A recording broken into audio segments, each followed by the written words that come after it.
comment calculer le pH d'une solution d'acide ou de base? Au final, on va finir par s'appuyer sur la relation qu'on a vue en introduction du cours, c'est-à-dire que le pH est lié à la concentration en ion H3O+ d'une solution aqueuse. Et donc, notre problématique est la suivante: comment calculer la concentration en ion H3O+ d'une solution?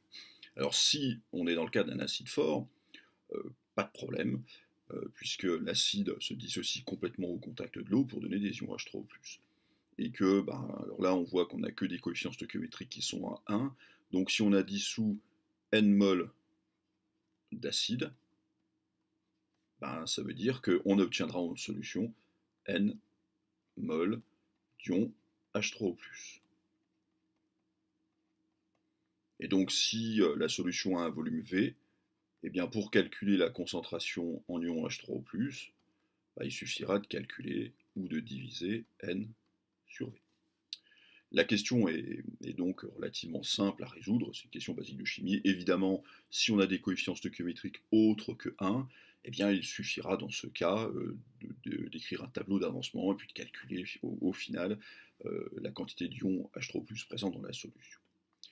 Le problème qui va se poser, c'est avec une base forte, puisqu'une base forte, quand elle se dissout, sa caractéristique, c'est qu'elle va donner des ions H- en solution. Alors c'est simple, c'est puisqu'elle va réagir avec l'eau, donner son acide équivalent. Une base captant un proton, ça veut dire qu'on va ici prendre un des protons de l'eau, et qu'est-ce qui va me rester? Eh bien HO avec un signe moins, puisque le proton a une charge positive. La question ici qui se pose, c'est mais où sont les ions H3O+.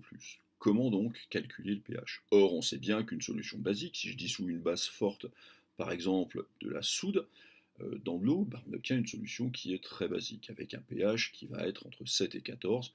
Et donc la question est, comment est-ce qu'on a pu calculer le pH qui est lié à la concentration en ion H3O+, alors que dans cette solution, il n'y a que des ions H-, et puis l'acide conjugué de ma base qui est ici. Eh bien, on va voir que tout cela est lié à une propriété de l'eau, qui est capable de réagir avec elle-même pour fabriquer d'elle-même des ions H3+. C'est ce qu'on va voir dans la vidéo suivante et dans la partie suivante.